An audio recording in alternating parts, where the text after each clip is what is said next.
ጋዜጠኛዋ ሉላ ምን ሆና ነው? ምንድነው ያጋጠማት? በምን ምክንያት ነው እግሯ የተሰበረችው? እኔ ምንም አውቀው ነገር የለም። ለማንኛውም ፈጣሪ ጨርሶ የማርሽ። የሰው ልጅ ብዙ ነገር ያጋጥመዋል። በህይወት ዘመናችን ብዙ ነገር ይመጣል። ግን ፈጣሪ ሙሉ አፍያሽን ሙሉ ጤናሽን ይመልስልሽ። በጣም ከባድ ስብራት ነው የተጎዳችው። ደግሞ በጣም መወዳት ልጅ ናት። በጣም ነው መወዳት። ደስ የምትል ልጅ ናት። ጠንካራ ሴት ናት። ማለት ሌሎቹ መጥፎ ናቸው ማለት አይደለም። በዚህ አጋጣሚ ተረዱ። ሁላቸውም ጥሩ ጋዜጠኞች፣ ጥሩ ሴቶች ናቸው። ግን የበለጠ አብልጣችሁ የምትወዱ ሰው አለ አይደል? እኔ በጣም ነው መወዳት ሉላ።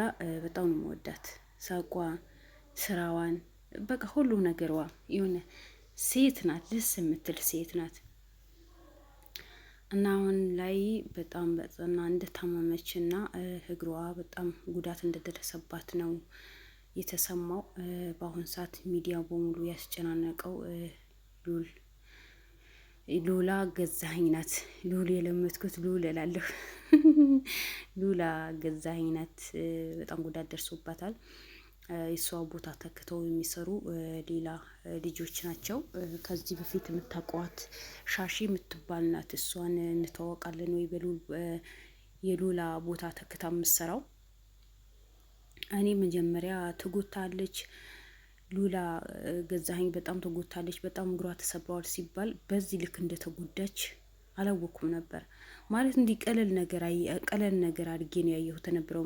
ለምን አንዳንዴ እንዲህ ጨዋታ ስለሚጫወቱ ፊልም ነገራቶች ብዙ ነገር ስለሚሰሩ ያለ አይደል ዝም ብሎ ቀልድ ነገር መስሎኝ ነበረ። ለካ እሷ በጣም ከባድ የሆነ ስብራት ህመም ነው ላይ ናት ተባለ። ብቻ ለማንኛው ፈጣሪ ሙሉውን አፍያሽን ይመልስልሽ። የሰው ልጅ መቼም ሁሌ ጤነኛ ሆኖ አይኖርም። ብዙ ነገር በህይወታችን ያጋጥመናል። ስለዚህ ፈጣሪው ያመጣው ህመሙ ስብራቱ ሙሉ ጤናሽን ተመልሰሽ በቅርቡ ወደ ስራሽ እንደምትመለሺ ተስፋ አደርጋለሁ። ኢቢኤስ ቲቪ ላይ በጣም የምትወደጂ ጀግና የሆንሽ ሴት ነሽ። ኢቢኤስ ቲቪ ላይ በጣም የሚወደዱ ማለት ሰውን የሚፈልጋቸው፣ ሰውን በጣም በጥሩ ሁኔታ የሚያያቸው፣ ሰውን በጣም የሚከታተላቸው ጋዜጠኞች የሆነ እንከን ይበዛባቸዋል። ለምን እንደሆነ አላውቅም።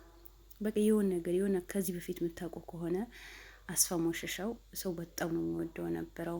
ያው እሱም ሞተ። አሁን ዮኒም የለም። ከዛ ከኢቢኤስ ወጥተዋል። እሱም በህመም ምክንያት አሜሪካን ሂደዋል ነው የተባለው። ብዙ ልጆቹ በጣም ተወዳጅ የሆኑ ጋዜጠኞች በሙሉ ከኢቢኤስ ቴሌቪዥን ወይ በሆነ ምክንያት ይወጣሉ፣ ወይ ታሞ ይወጣሉ። አንዳንዶቹ ደግሞ ሙተዋል ነው የሚባለው። ይሄ የታወቀ የምናየው ነገር ነው። እና ለማንኛውም በመጨረሻም ያንቺን ጉዳይ ደግሞ ሙሉ በሙሉ ጤነኛ ሆነሽ ጤናሽን ተመልሶ ወደ ኢቢኤስሽ ወደ ስራሽ እንደምትመለሺ ተስፋ አደርጋለሁ። አላህ ሙሉ ጤናሽን ይመልስልሽ። አላህ አፊ ያርግሽ። የእግር ስብራት በጣም ከባድ ነገር ነው። ደግሞ ቁመት ያላቸው ሰዎች አንዴ ከወደቁ እኮ መከራ እኮ ነው። ምክንያቱም የሆነ እሷ ደግሞ እንደምታውቋት ሰውነትም አላት ማሻአላ፣ ቁመትም አላት። በዚህ ቁመቷ ተሰበረች ማለት በጣም ከባድ ህመም እንደሆነ ነው የሚታወቀው። እና በአሁኑ ሰዓት በጣም ሚዲያ ላይ ባስከፍኝ በጣም እንደታመመችና በጣም ጉዳት እንደደረሰባት ነው የተሰማው ያለው። ከተሰበች በጣም ቆይተዋል ተባለ።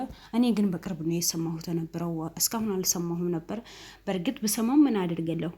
እንደ ህዝብ እንደ አንድ እህት አዝንላታለሁ፣ ዱዓም ጸሎትም አድርግላታለሁ እንጂ ምንም ማድረግ አልችልም። ግን ለማንኛውም ሁላችንም ሙሉ አፍያዋ አግኝታ ጤነኛ ሆና እንድትመለስ ዱዓም ጸሎቱ ማድረግ አለብን። በጣም ተወዳጅ የሆነች በስራዋ የምትወደድ ሰውን የሚወዳት ሰው አቀራረቧ፣ አጠያየቋ ስርዓት ባለው መንገድ በቃ የሆነ ደስ የምትል ልጅ ናት። ገብቷችኋል? ደስ የምትል በጣም የምትወደድ ልጅ ናት። እና እንደዚህ አይነት ልጆች ደግሞ ማጣትም የለብንም። በተቻለን አቅም ከጎኗ ሆነን መርዳት ያለብን ነገር ረድተናት ወደ ጤናዋ እንድትመለስ ተስፋ እናደርጋለን። በእርግጥ ኢቢኤስ ቴሌቪዥንም በዚህ ጉዳይ ላይ እሱ ሙሉ ሕክምና እንደሚያሳክማት እርግጠኛ ነኝ። ምክንያቱም ከሰራተኞቹ አልፎ የውጭ ሰው የሚረዳ ካምፓኒ ነው ወይ ድርጅት ነው ልበል። ስለዚህ ሉላ ገዛኸኝ በቅርቡ ወደ ስራዋ እንደምትመለስ ተስፋ አድርጋለሁ። ኢንሻአላህ ደግሞ ይተዋታል። ጥሩ መድኃኒት የባህል መድኃኒት ካደረገች እንደሚተዋት እርግጠኛ ነኝ። ደግሞ እንደሚተዋትም ሙሉ ጤናዋ እንደሚመለስም አልጠራጠርም። ተወዳጅ ሰዎች ማጣትም ለአንድ ቀን ስታጧቸው ራሱ ይደብራል። ማለት የምታዩትን እነሱ የሚያቀርቡት ነገር ሌላ ሰው አቅርቦ ስታዩ ጊዜ የሆነ የሚደብር ስሜት አለ። ለምን እንደሆነ አላውቅም፣ ይሰማቸዋል። እና ሉላ በቅርቡ ወደ ስራው እንደምትመለስ በተስፋ እንጠብቃለን። እንወዳቸዋለሁ። ከወደዳችሁት ላይ ሼር፣ ሰብስክራይብ አድርጉ። ባይ ባይ።